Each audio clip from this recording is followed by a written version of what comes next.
कर्मण्येवाधिकारस्ते मा फलेषु कदाचन। श्रीमद् भगवद गीता के श्लोक का मतलब है कि कर्म करो, परिणाम की चिंता मत करो। लेकिन आज पश्चिम बंगाल की राजधानी कोलकाता में जो कुछ हुआ उसमें कर्म भी है और फल की चिंता भी है। बेशक ब्रिगेड परेड ग्राउंड में गीता का सामूहिक पाठ किया गया हो, दावा किया गया हो कि 5 लाख लोगों ने एक साथ गीता के श्लोक का पाठ किया। इस कार्यक्रम में साधु संत से लेकर बीजेपी के नेता शामिल हुए। लेकिन इस ऐतिहासिक कार्यक्रम में अगले साल होने वाले बंगाल चुनाव में सियासी दंगल का प्लॉट तैयार कर दिया है। एक दिन पहले ही यानी शनिवार को मुर्शिदाबाद में बाबरी मस्जिद की ईंट रखी गई तो आज मंत्रों की लय में डूब गया पूरा ब्रिगेड मैदान। आज कोलकाता में आस्था भी दिखी और शक्ति भी, लेकिन राजनीति हमेशा दोनों के बीच की जगह तलाश लेती है। तो क्या बंगाल 2026 चुनाव की ओर बढ़ते बढ़ते धर्म के रास्ते सत्ता की नई कहानी लिख रहा है? यही सवाल आज की बहस को जन्म देता है। क्या गीता पाठ का 2026 के महासमर में बीजेपी के लिए ताकत बनेगा या टीएमसी से पलटकर अपना एजेंडा मजबूत करेगी? सवाल यह है कि क्या बंगाल की जनता ध्रुवीकरण के हालात को स्वीकार करेगी या फिर राजनीति को वापस अपने बुनियादी मुद्दों पर लौटने के लिए मजबूर करेगी? बंगाल की राजनीतिक लड़ाई अब खुल चुकी है, मंच तैयार है। इसलिए हम पूछ रहे हैं, जो मुर्शिदाबाद से कोलकाता तक पिछले 24 घंटे में हुआ वो सिर्फ आस्था की गूंज है या फिर चुनाव का बिगुल?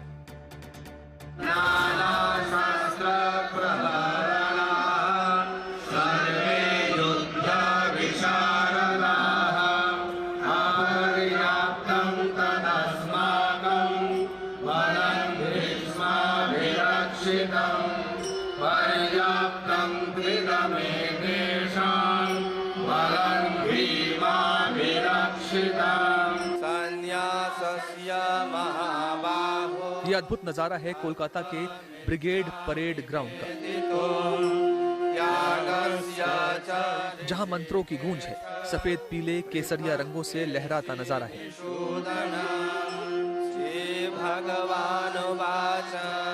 शंख घड़ियाल और ढोल की ध्वनि अनुगूंज कर रही है। दावा है कि एक साथ 5 लोगों ने सामूहिक गीता पाठ में हिस्सा लिया।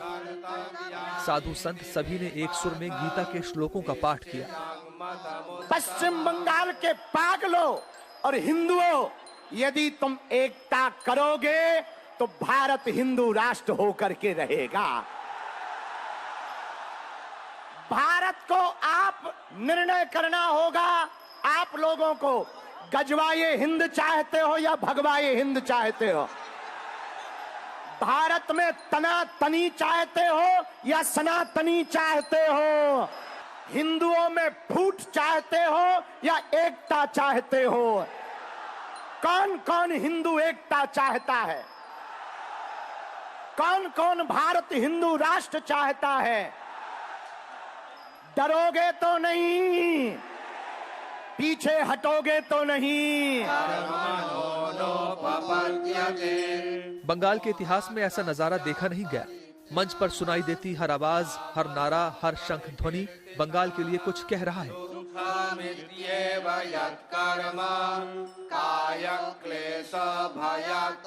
चलने लगी, अब ज्वार को पैदा करो। बंगाल के हिंदुओं, आंधियां चलने लगी, अब ज्वार को पैदा करो। कंठ में क्रंदन नहीं, हुंकार को पैदा करो। फिर सजने लगी है, फिर सजने लगी है, फिर सजने लगी है समर की भूमिका। पार्थ, तुम गांडीव में टंकार को पैदा करो। इसकी भव्यता के बीच आज एक बड़ा सवाल खड़ा होता है। क्या ये सिर्फ एक सांस्कृतिक उत्सव है या बंगाल विधानसभा चुनाव से पहले शक्ति प्रदर्शन?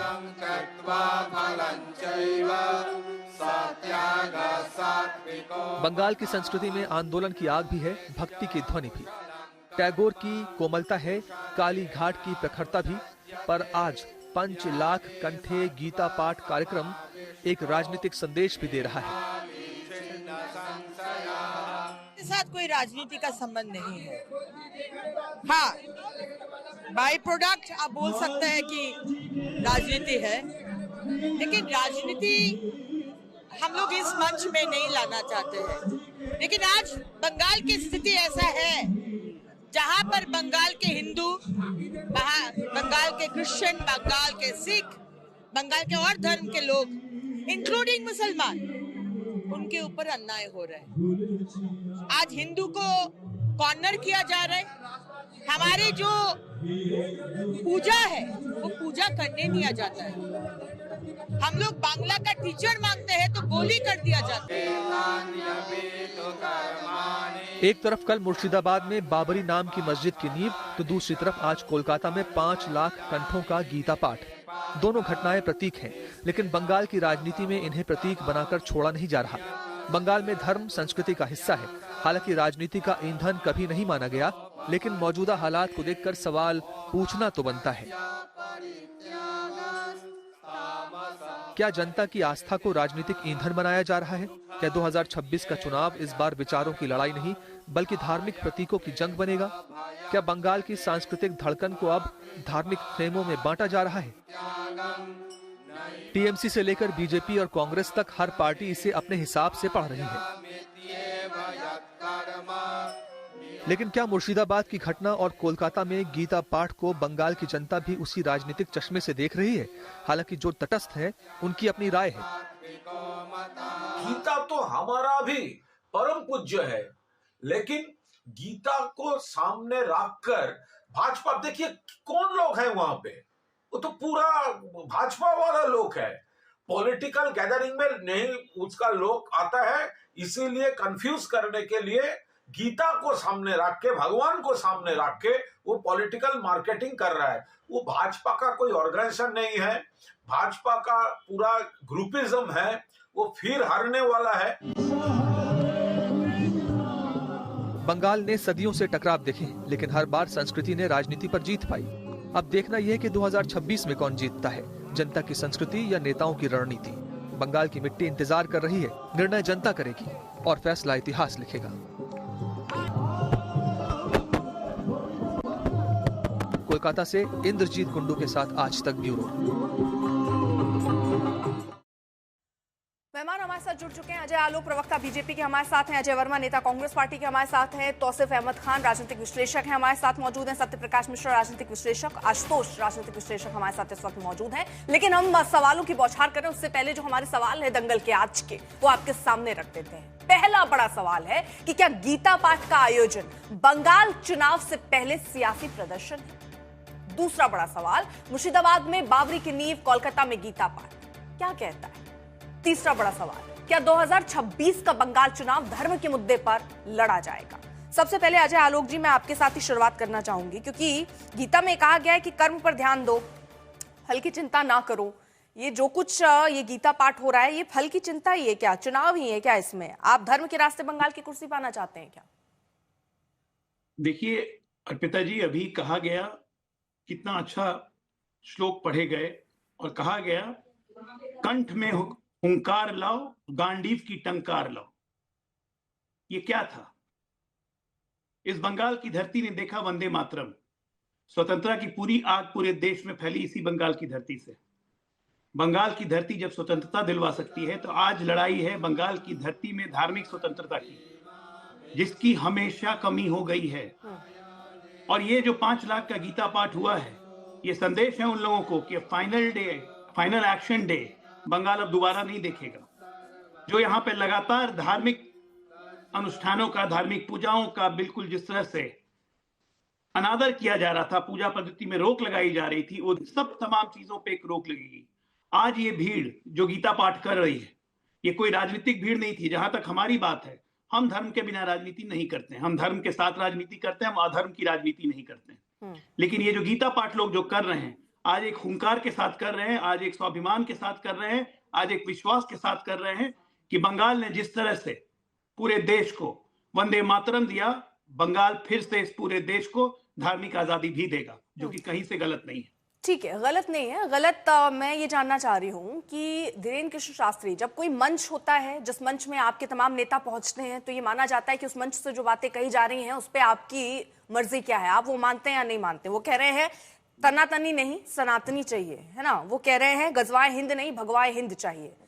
यानी बीजेपी भी फिर यही सोच रही है क्या, हिंदू राष्ट्र बनाने के लिए? गजवाए हिंद किसको चाहिए? यहाँ पे बैठे हुए किसी भी लोग को, आपको चाहिए क्या गजवाए हिंद? गजवाए हिंद तो किसी हिंदुस्तानी को नहीं चाहिए।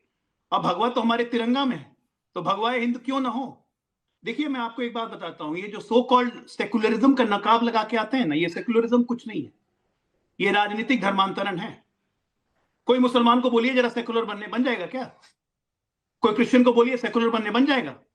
हिंदुओं को ही क्यों बोला जा रहा है कि सेकुलर बन जाओ, सेकुलर बन जाओ?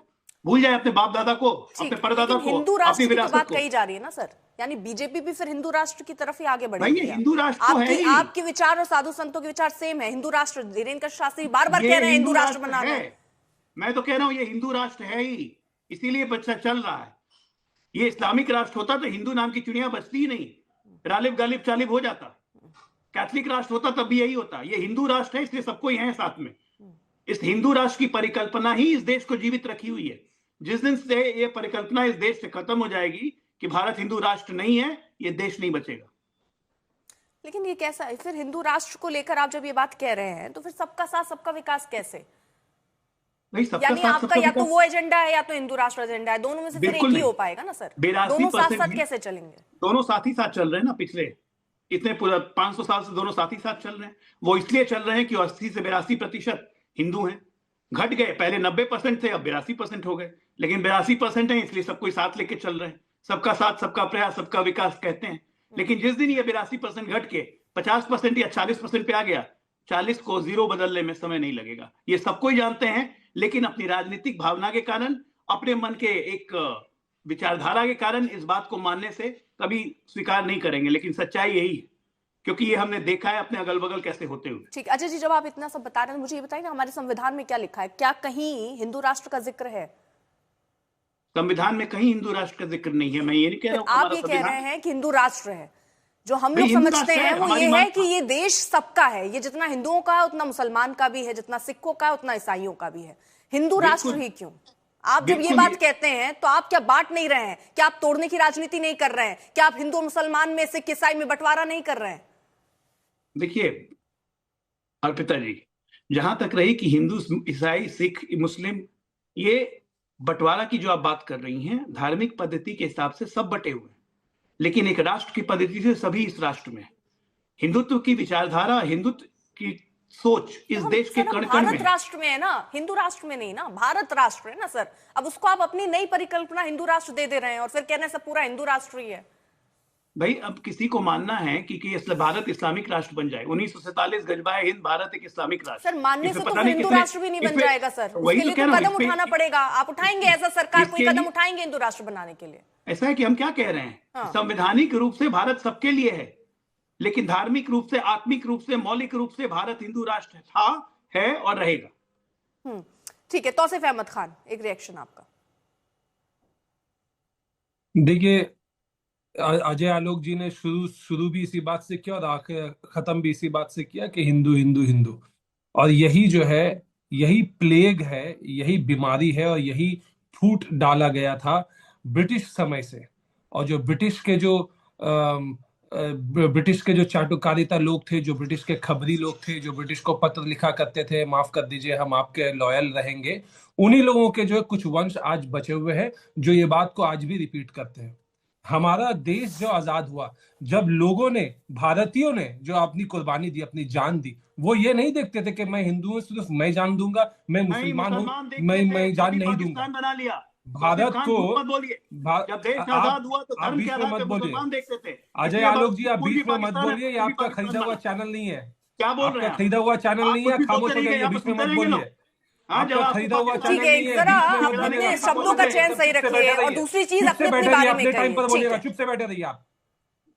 देखिए बात यह है कि हम नहीं, आलोक जी खामोश से, शराफत से चुप से बैठे रहिए। आपका खरीदा हुआ चैनल नहीं है, चुप से बैठा रहिए एकदम, खामोश से चुप से बैठा रहिए एकदम चुप से बैठे रहिए। अजय जी अपनी बारी में सर, ये फिर ना अभद्रता शुरू हो जाएगी, शब्दों की मर्यादा टूट जाएगी। अभद्रता नहीं, कोई मतलब नहीं है सर। अजय जी रुक जाइए, वो गलत है। कौन से शब्द से आपत्ति है आपको? जो इन्होंने कहा कि ब्रिटिश की चाटुकारिता करने वाले कुछ लोग बच गए जो हिंदू हिंदू करते हैं। हाँ तो क्या गलत बोला? क्या गलत बोला? पत्र नहीं लिखे गए, आप तो उसी के मंतव्य हैं, पत्र नहीं लिखे गए। ये मुद्दा नहीं है, ये मुद्दा नहीं है, सुनिए ये मुद्दा नहीं है। और जब ये मुद्दा आता है, रुक जाइए एक सेकेंड, तौसिफ ये मुद्दा नहीं है। आपसे जो बात पूछी जा रही है वो बताइए कि ये जो गीता पाठ है इससे दिक्कत क्या है? नहीं, गीता पाठ से कोई दिक्कत नहीं है, आप बिल्कुल गीता पाठ करिए। कोई भी धर्म जो है नफरत नहीं सिखाता, ये मैं मानता हूं, ये तृणमूल मानती है, ये बंगाल का हर एक जनता मानता है कि कोई धर्म, कोई गीता अगर पढ़े तो वो नफरत नहीं फैलाता। नफरत ये फैलाती है बीजेपी के खटमल जो आपके चैनल में बैठे हुए। शब्दों का सही ये अगर वो पलट के आपको कुछ और कह देंगी तो बुरा लगेगा। नहीं तो ठीक है, तो मैं यहाँ राष्ट्रीय चैनल में बैठकर आपको शब्द नहीं सिखा सकती कि ये बोलिए ये मत बोलिए। सर इतना ज्ञान मैं मानती हूँ, इतना विचार आपका खुद का होगा सर, तो प्लीज शब्दों का इस्तेमाल थोड़ा ठीक कीजिए, किसी को बुरा नहीं लगे, अपनी बात ही करनी है सर। यहाँ किसी की बेइज्जती करने के लिए नहीं बुलाया गया है ना तौसीफ साहब। आज बीजेपी अगर एक पॉलिटिकल रैली बुलाती है, उनके पास लोग नहीं मिलते कि वो लोग इकट्ठा कर सके, तो आज बीजेपी ये एक रिलीजियस प्रोग्राम ऑर्गेनाइज करती है और इसमें बीजेपी के नेता बैठे हुए हैं और ये जो है बीजेपी का प्रोग्राम बनाया गया ताकि इसमें लोग आ जाए। लोग बिल्कुल आएंगे, धार्मिक सभा में लोग जाएंगे, पूरी आजादी है वो जाए, लेकिन धर्म का जो इस्तेमाल बीजेपी करती है, ये पहले ये पार्टी मैनिफेस्टो। ठीक है सर, अब मैं एक तरह काउंटर सवाल तो साहब, आप ये कह रहे हैं कि बीजेपी जो है, बीजेपी तोड़ने का काम करती है, ये दो नजरों से देख रही है, हिंदुओं को अलग, मुसलमानों को अलग। टीएमसी सरकार किस तरह से देख रही है? उच्च न्यायालय के फैसले के बावजूद ममता बनर्जी ने मुहर्रम पर दुर्गा विसर्जन रोक लगाई थी, हज हाउस की स्थापना, आलिया विश्वविद्यालय के लिए एक नया परिसर, 400 मदरसा छात्रावासों की मंजूरी, मुस्लिम छात्रों के लिए छात्रवृत्ति, अल्पसंख्यक मेडिकल कॉलेज और मल्टी स्पेशलिटी अस्पताल की आधारशिला रखी गई। सर वहां पर सिर्फ मुसलमानों का इलाज होगा क्या? ऐसा एक भी आप हॉस्पिटल दिखा दीजिए कि जहां पे धर्म देख करके इलाज होता हो, कहीं नहीं है। हाँ, गुजरात में हो सकता है ऐसा मिल जाए अगर छानबीन किया जाए तो, लेकिन बंगाल में नहीं होता। आपत्ति है ये, बंगाल में नहीं होता। आपत्ति ना सर, अल्पसंख्यक मेडिकल कॉलेज क्यों? मेडिकल कॉलेज उसमें भी इतना बांटना क्यों है? उसमें भी क्यों बताना सर? फिर कल को ऐसा हो जाए कहे कि ये पंडित अस्पताल है, मुस्लिम बताएं ये मुस्लिम अस्पताल है, वो कहें हिंदू अस्पताल है। मुझे इस शब्द पर आपत्ति है। अस्पताल अस्पताल है, उसको अल्पसंख्यक मेडिकल कॉलेज क्यों रखा गया नाम, ये मुझे समझा दीजिए। और आप ये कह रहे हैं आप तुष्टिकरण नहीं करते हैं। ऐसे कई अनगिनत फैसले मैं आपको बता दूं सर। तारकेश्वर विकास बोर्ड के अध्यक्ष के रूप में एक मुस्लिम नेता की नियुक्ति कर दी जाती है, ऐसी नियुक्ति क्या वहां हुई है? नबी दिवस मनाने की बात आप कर देते हैं। रामनवमी पर किस तरह से नियम बनाए जाते हैं कि इतने इतने समय तक यहां कोई विसर्जन नहीं होगा। कितनी चीजें हैं सर। आप कैसे फिर ये कह सकते हैं कि हम धर्मनिरपेक्ष हैं? आपने भी अलग तरीके का चोला ओढ़ा हुआ है। देखिए, आपने बात उठाया कि रामनवमी के टाइम पे ट्रैफिक रेस्ट्रिक्शन, मुहर्रम या दुर्गा पूजा के टाइम पे ट्रैफिक रेस्ट्रिक्शन, ये धार्मिक मामला नहीं है, ये प्रशासन का मामला है। जो ट्रैफिक पुलिस उसको तय करती है कि कौन से रूट से प्रोसेशन जाएगा। अच्छा ठीक है, ये रामधनु सुनिए, 2017 में रुकिए 2017 में पश्चिम बंगाल में रामधनु में राम की जगह रॉन्ग शब्द का इस्तेमाल किया गया। क्यों? ये तो धर्म से जुड़ा हुआ मामला था ना सर। चलिए उसको आपने कह दिया कि वो प्रशासन से जुड़ा मामला, छोड़ दीजिए, इस पर बताइए सर। देखिए, अगर कहीं पे कोई टाइपोग्राफिकल एरर हो जाता है, नहीं नहीं सर, नहीं बहस का मुद्दा नहीं बन सकता। नहीं देखिए, पश्चिम बंगाल में लोग हमेशा से इंद्रधनुष के लिए रामधनु शब्द का इस्तेमाल करते हैं। ये शब्द भगवान राम के धनुष का प्रतीक है। ममता बनर्जी सरकार ने इस शब्द को धर्मनिरपेक्ष बनाने की कोशिश, सुनिएगा, धर्मनिरपेक्ष बनाने की कोशिश में बंगाल में हिंदू धर्म के अलावा अन्य धर्म के लोगों का नाम पर स्कूली पाठ्यक्रम पुस्तकों में रामधनु की जगह रोंग धनु कर दिया। नहीं, ये सर, क्या ये टाइपिंग एरर नहीं है। फैसला आ गया क्या? कोर्ट का फैसला अब आप जहां आपके ऊपर आइए तो आप कोर्ट में चले जाते हैं। जब मैंने आपको उदाहरण दिया, सुनिए, जब मैंने सर, अब आपने अगर कोर्ट को ले आए तो मैं एक बार फिर से, उच्च न्यायालय का फैसला था ना सर, ममता बनर्जी ने उसके बाद भी मुहर्रम पर दुर्गा विसर्जन पर रोक लगाई। आप कोर्ट पहुंच गए, इसलिए मैं कोर्ट का मामला ले आई, तब आपको वहां भी दिक्कत है। ट्रैफिक रिस्ट्रिक्शंस है, वो ट्रैफिक तो उसमें एक कोर्ट से ऊपर चले जाएंगे आप, मतलब वो आप कोर्ट से ऊपर चले जाएंगे। किया जाएगा। देखिए, ममता बनर्जी ने जगन्नाथ टेम्पल बनाया दीघा में, तो उसको लेकर क्या आपत्ति है क्या कि जगन्नाथ टेम्पल नहीं बनना चाहिए? क्या उसको लेकर क्या आपत्ति घुमा रहे हो सर? मैंने जो आपसे नहीं, मैं बात नहीं घुमा रहा हूं, रामधनु को लेकर ये नाम, ये इसमें धर्मनिरपेक्षता क्यों है कि हज हाउस बन गया? मैं सच बात बता रहा हूँ। बीजेपी कहती है कि हज हाउस नहीं बनना चाहिए। हज हाउस किसके पैसे से बना, किसके जमीन पे बना? और वही देख लीजिए, जगन्नाथ टेम्पल बना तो वो ये भी बोलते कि टेम्पल ना बनाए ममता बनर्जी, टेम्पल बना दे ममता बनर्जी, उससे कोई आपत्ति नहीं। लेकिन हज हाउस जो अपनी जमीन पे हज हाउस बन रही है, उससे इनको आपत्ति है। तो क्या ये इक्वालिटी रहा? क्या ये हिंदू को और मुस्लिम को एक ही नजर से देखते? नहीं देखते। इनके अंदर में रग रग में ये नफरत बना हुआ है। और ये नफरत आज से नहीं, ये ब्रिटिश का जमाया हुआ नफरत है। ये ठीक है। नफरत जो है ब्रिटिश ने फैलाया था, ठीक जो है। आज भी इनके थ्रू जिंदा है। ठीक है, सत्य प्रकाश जी, अजय जी हैं क्या हमारे साथ, उनसे एक रिएक्शन ले लेंगे। सत्य प्रकाश मिश्रा जी। जी, मेरी आवाज आ रही है आपको? जी सर, मुझे आवाज आ रही है। मेरा सवाल ये है सर कि बंगाल के चुनाव में अभी क्या हम इसको शक्ति प्रदर्शन, धर्म का शक्ति प्रदर्शन कहें क्या? लोगों के मुद्दे छूटकर आप गीता पाठ कर लीजिए, बाबरी की नींव रख लीजिए, क्या इसी पर अब आगे बढ़ रहा है क्या बंगाल? देखिए, बंगाल में क्या हो रहा है ये सबको पता है, लेकिन आगे किस पर बढ़ेगा ये आने वाला समय बताएगा। जहां तक है कि आज 5 लाख लोगों ने गीता का सामूहिक पाठ किया है, ये पहले भी मुझे याद है कि 2022 से इसकी शुरुआत हुई थी। और देखिए, गीता में ही एक चीज है, 18वें अध्याय के एक श्लोक में है, अध्यक्ष्यते चोयो एवं धर्मं संवाद मानयो ज्ञान यज्ञेन तेनाहमिष्ट स्याम्यति मे मतिः। जो भी व्यक्ति गीता पाठ करेगा, इस संवाद का श्रवण करेगा, वो बुद्धि और ज्ञान के द्वारा मेरी उपासना करेगा। तो मुझे उस पर ये किसी को भी आपत्ति नहीं हो सकती। अब आइए सांस्कृतिक और राजनीतिक बहस में। देखिए, भारत का एक सांस्कृतिक इतिहास है और भारत अपनी संस्कृति से मुंह नहीं मोड़ सकता। इसके संविधान में जब तमाम तरह के फोटो डाले गए थे हर भाग में, तो वो संस्कृति और धार्मिक सभी तरह के फोटो थे, संविधान में हैं, मौजूद हैं, जो ओरिजिनल संविधान है। तो अगर किसी भी राजनीतिक डिस्कोर्स में यदि धर्म का कोई चैप्टर आता है और उससे कोई मुंह मोड़ लेता है सीधा सीधा, तो आप समझिए वो बहुत हद तक इस देश के धर्मनिरपेक्षता के साथ भी न्याय नहीं कर रहा होता। ये बात सही है कि भारत एक पंथ निरपेक्ष राज्य है, इसका कोई राष्ट्रीय धर्म नहीं होगा और किसी धर्म के प्रति ये एक को प्रमोट भी नहीं करता हुआ मिलेगा, ये बात सही है और ऐसा ही हो रहा है अब तक। अगर किसी संत समाज ने कहीं कोई धार्मिक अनुष्ठान किया तो दूसरे लोग उस पर इस तरह की टीका टिप्पणी राजनीतिक डिस्कोर्स में क्यों कर रहे हैं? आखिर क्या जरूरत थी विपक्ष के लोगों को कि इस धार्मिक अनुष्ठान को राजनीति के रूप में देखने की? मान लेते उसमें जाके ममता जी भी गीता पाठ कराती तो क्या दिक्कत हो जाता? अगर ममता जी आज वहां गीता पाठ कराती तो मैं एक बात बता दूं, ये तौसीफ साहब पार्टी छोड़कर भाग गए होते। यहां दिक्कत है अर्पिता जी। क्यों? क्योंकि नहीं, ये आपको लगने लगेगा कि नहीं, एक हिंदू, चूंकि हिंदू धर्म का एक प्रसिद्ध और सर्वश्रेष्ठ ग्रंथ है गीता, तो उसको पढ़ने में अगर ममता जी चली जाए तो पूछ लीजिए तौसीफ साहब वोट देंगे क्या ममता जी को? ये प्रॉब्लम है।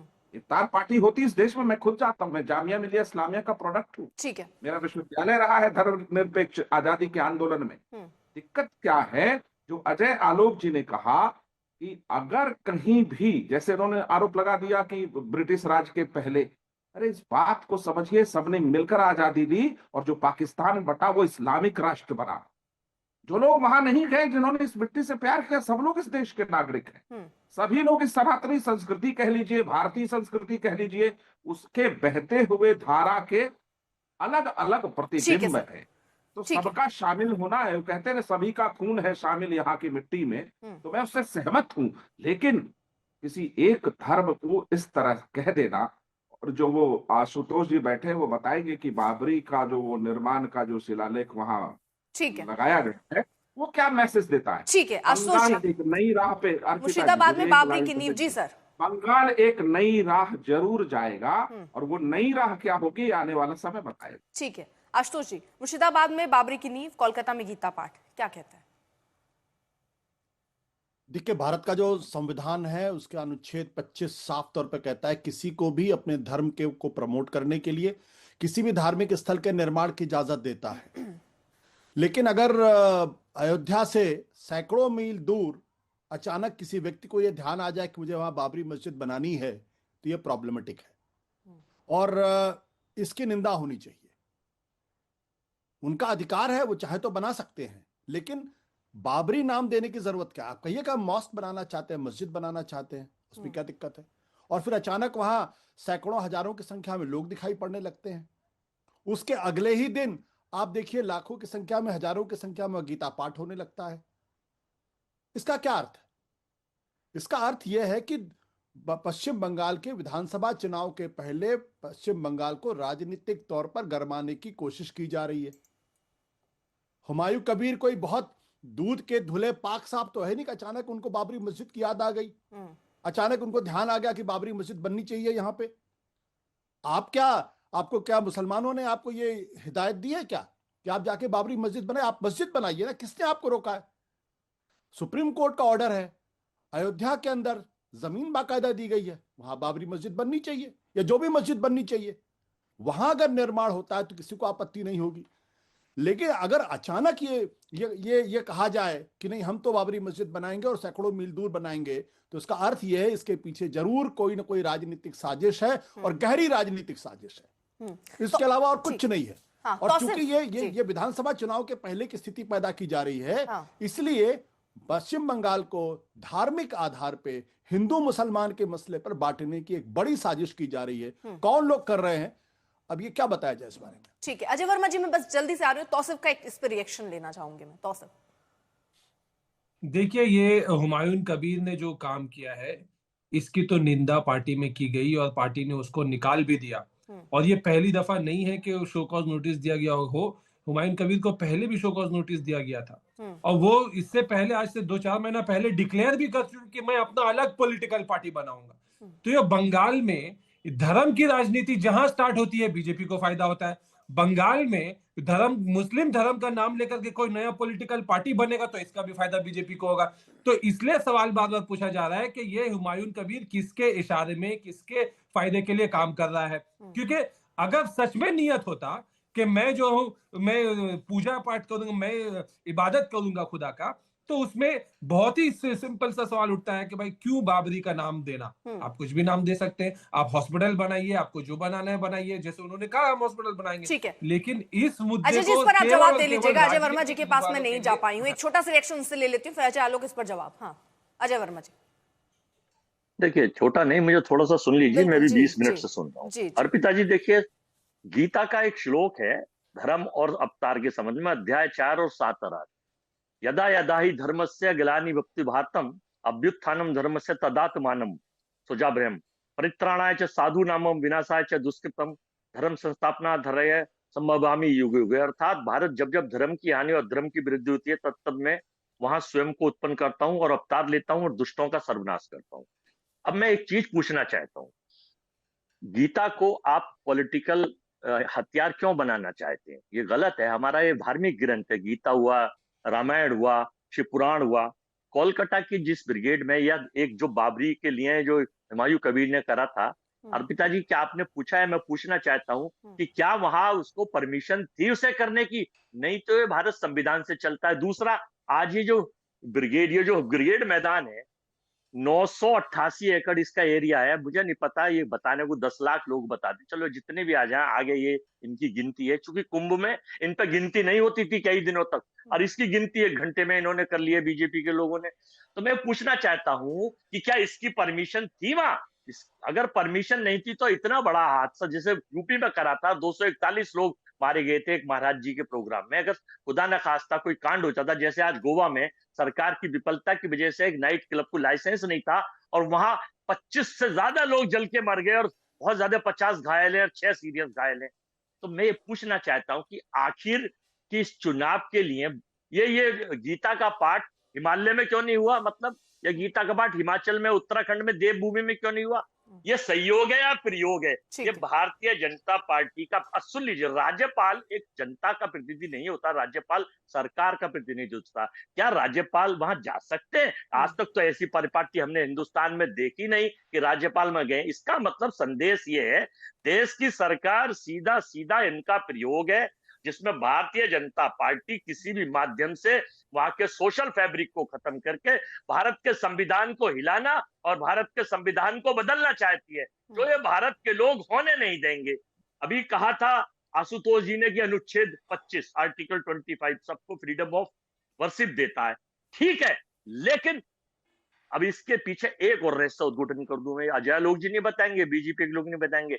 हुमायूं कबीर को भाजपा आईटी सेल या बीजेपी ने हाईजैक करके अपने तरीके से अपनी बी टीम और सी टीम बनाने का प्रयास है। ये आप देख लेना, आने वाले कल में आ जाएगा, ताकि वहां का सोशल फैब्रिक खत्म हो, सामाजिक समरसता खत्म हो, और चुनावी माहौल में पूरा देश जानता है कि हिंदू मुस्लिम किसका पाठ्यक्रम है, किसका एजेंडा है। ठीक है, बंगाल में कांग्रेस कैसा करेगी? जी, बंगाल में कांग्रेस मजबूती से, देखिए, नहीं, आप जब भविष्यवाणी कर रहे थे तो मुझे लगा शायद आप अपनी पार्टी के लिए भी कोई भविष्यवाणी कर दें कि वहां पर कितने में खाता हाँ, बता रहे हैं क्या होगा। हाँ नहीं हम बिल्कुल बता रहे हैं। बंगाल में हम सेकुलर ताकतों के साथ मिलेंगे और हमारा गठबंधन, हमारा प्रयास होगा कि इंडिया गठबंधन में अगर हमारा पहला सहयोग तो है, गठबंधन से लड़ेंगे और नहीं अपनी लड़ाई हम स्वयं लड़ेंगे, अपने वर्कर लड़ेंगे। एक जल्दी से एक रिएक्शन आप जरा इस पे भी दे दीजिए ना कि ये जो बाबरी नाम की मस्जिद की नींव रखी गई है, इस पर क्या टेक है कांग्रेस पार्टी का? हमने देखिए, हम तो इन दोनों, हम हिंदुस्तान में हिंदू, मुस्लिम, सिख, ईसाई, बौद्ध, पारसी, ये संविधान भी और हम भी इन सबकी सफलता और सबकी कामना, सबकी शुभकामनाओं के लिए करते हैं। हमारा एजेंडा नहीं है। आपको याद होना चाहिए, हिंदुस्तान बेनिफिट कोई लेता है। राजीव गांधी के टाइम में उत्तर प्रदेश में ताला किसने खुलवाया था? तो हमारा कोई एजेंडा नहीं है। ये केवल सरकार जो सत्ता में आना चाहती है, जो वर्तमान सरकार है, ये केवल उसका बेनिफिट लेने के लिए नहीं सर, वो तो मैं समझ गई। बाबरी नाम की जो मस्जिद की नींव थी सर, नींव रखी गई, ये सही रखी गई या गलत रखी गई? रखनी चाहिए नहीं रखनी चाहिए? आज तो जी आ रही हूँ। देखिए, ये भारतीय जनता पार्टी का नया प्रयोग है, नया उनका प्रयोग है। मैं कांग्रेस पार्टी सर समझ गई, आपने ये बात तीसरी बार दोहरा दी, ये उनका प्रयोग है। नहीं, हमने ठीक है, वो उनके ही हैं जो वो काम करवा रही है बीजेपी। ठीक है, वो धर्म के नाम पर बांट रही है, ये भी मैं समझ गई। मैं कांग्रेस का स्टैंड समझना चाहती हूँ। सिंपल, ये बाबरी नाम की मस्जिद की जो नींव रखी गई, कांग्रेस पार्टी इसको सही मानती है, गलत मानती है, ये बता दीजिए। नहीं, हम देखिए, देश का सोशल फैब्रिक, अगर देखिए लाइट मेरी चली गई है, कोई बात नहीं सर, आवाज आ रही है। हाँ लीजिए, अब आप भी चले गए सर, आइए जरा। लाइट चला। हाँ आप बोलिए सर, आवाज तो आ ही रही है। मैं ये जानना चाहती हूँ सर, ये बहुत जरूरी सवाल है। बाबरी नाम की मस्जिद की जो नींव रखी गई, ये कांग्रेस पार्टी इसके साथ है, सही है, गलत है, ये बता दीजिए आप मुझे पहले। हम हिंदुस्तान में हिंदू, मुस्लिम, सिख, ईसाई, बौद्ध, पारसी सब धर्मों की समानता के साथ है। ना हम स्पेशली बाबरी के साथ है, ना हम स्पेशली किसी के साथ है। वो चीज होनी नहीं चाहिए यार, देश की सोशल फैब्रिक को खतरा हो, देश की सामाजिक सामरस्यता खत्म हो। हमारा तो स्पष्ट संदेश हमारी पार्टी की नीति है। आपने बाबर की तुलना गीता पाठ से कर दी। कहा मैंने बाबर की तुलना? आप कह रहे हैं ना उसके साथ है ना उसके साथ है, दो काम हुए हैं ना। एक बाबरी मस्जिद की नींव रखी गई, दूसरा गीता पाठ हुआ। आप कह रहे हैं ना मैं गीता पाठ के साथ हूं, ना बाबरी नाम के जो मस्जिद की नींव रखी गई उसके साथ हूं। सर गीता पाठ और बाबरी को बराबर कर दिया फिर आपने। मैंने तो शुरू में बाबरी को किस तरह से देखते हैं सर? अर्पिता जी, मैंने तो शुरू में ये कहा था कि भगवान कृष्ण जी की गीता हो या हमारा शिव जी का हो या रामायण हो, इनको पॉलिटिसाइज करना मैं इसकी गो निंदा करता हूं इस तरह से। और मैं इसकी भी निंदा करता हूं, अगर बाबरी के उसके नाम लेकर कोई करते हैं तो हम निंदा करते हैं। यही तो जानना है ना, आप निंदा कर रहे हैं ना, बाबरी नाम की मस्जिद की नींव नहीं रखी जानी चाहिए ना सर? नहीं, निंदा करते हैं हम इस तरह का, जहां धार्मिक असमानता फैले, जहां पर देश का सोशल फैब्रिक खत्म हो, देश में केवल एक एजेंडा चले, हम नहीं चाहते। यहाँ भारत के लोग हैं, हिंदुस्तान के लोग हैं। कम से कम आपने ये कहा तो, कम से कम आपने ये कहा तो, हाँ देर से ही सही, लेकिन कम से कम आप इसको मान तो रहे हैं। हाँ, आपने अभी थोड़ी देर पहले एक सज्जन बीजेपी के हिंदू राष्ट्र का ज्ञान सुना रहे थे। अरे भाई, 2014 से तो सारी सत्ता, सारे चीफ मिनिस्टर, गवर्नर, राष्ट्रपति सब आप है, तो फिर आपने बनाया क्यों नहीं अब तक? सिवाय इसके हाथी के खाने के दांत और हैं, दिखाने के दांत और हैं। आपको याद हो, इनकी एक नेता थी नुपुर शर्मा, उसने जरा सा किसी के लिए कहा था, 57 कंट्री ने धमकाया, घुटनों पे आ गई थी देश और देश की सरकार, नीचे आ गए थे, माफी मांग के मुकदमा दर्ज करके गायब कर दिया पटल से उसको। तो इन्हें देश की भौगोलिक स्थिति, संसार की भौगोलिक स्थिति ज्ञान होने के बाद भी ये केवल पढ़ाई किताब ले आते हैं। ठीक है, अजय आलोक। देखिए, ऐसा है कि अर्पिता जी, कांग्रेस पार्टी तो वैसे भी प्लेइंग 11 में बंगाल में है ही नहीं, तो उनसे बात करके फायदा। इन्होंने कहा ना कि हम सेकुलर ताकतों के साथ मिलकर चुनाव लड़ेंगे। इनके सेकुलर ताकत थे पिछले बार, फुरफुरा शरीफ, उन्हीं के साथ मिलकर लड़े थे। ये अंडा आया था, अंडा, और इस बार भी आएगा अंडा।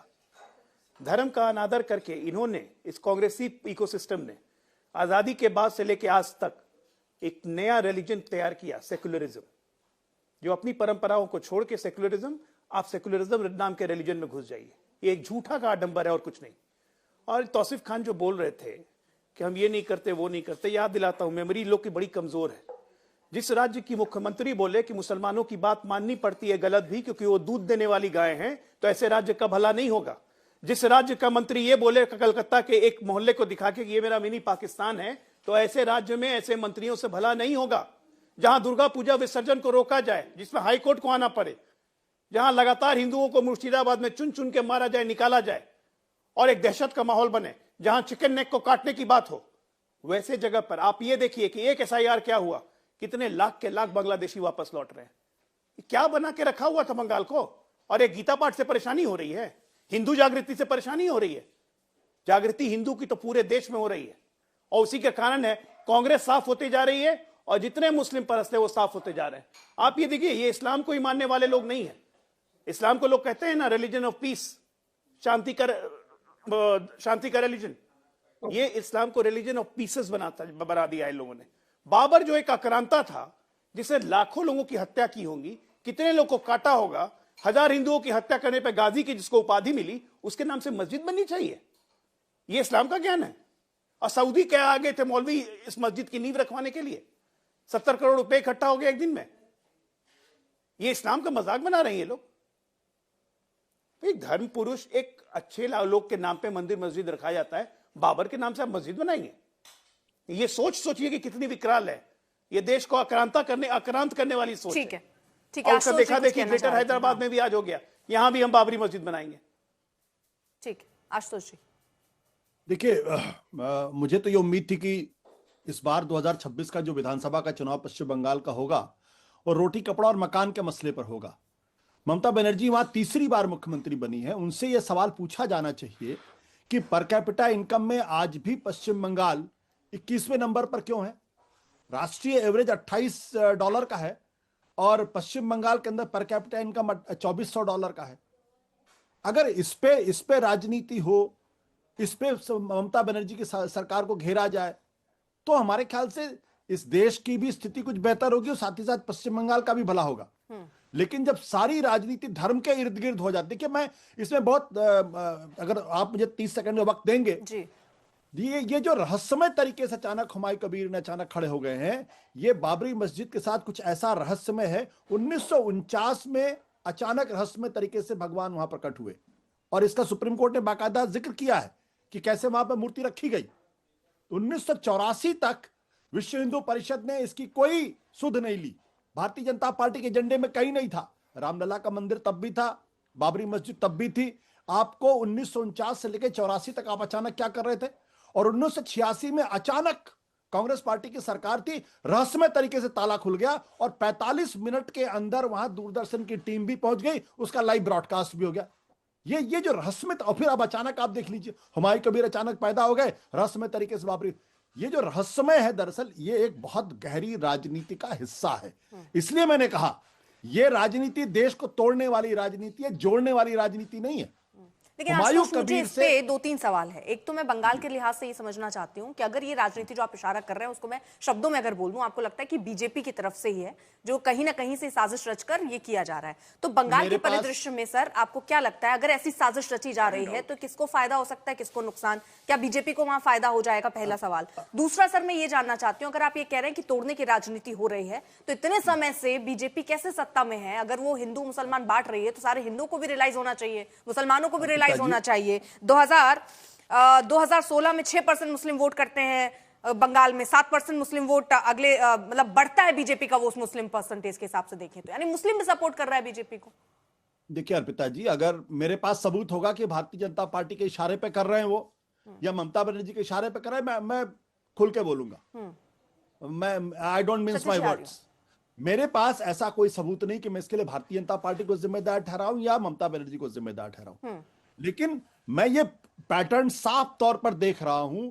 ये सब कुछ पिछले कई महीनों से ऑर्गेनाइज किया गया होगा। ये अचानक नहीं हो सकता कि हुमायूं कबीर जी खड़े हो जाते हैं और उनके साथ हजारों की संख्या में लोग जुड़ने लगते हैं और वो सिलाएं लेके चलने लगते हैं या कुछ लेके चलने लगते हैं, और अगले ही दिन आप देखिए कि गीता का पाठ हो रहा है, लाखों की संख्या में लोग वहां इकट्ठा हो रहे हैं। ये अचानक एक दिन के अंदर हो ही नहीं सकता। मैं भी पॉलिटिकल एक्टिविस्ट रहा हूं, मैं जानता हूं कि ऐसी भीड़ इकट्ठा करने के लिए आपको महीनों की मेहनत करनी पड़ती है।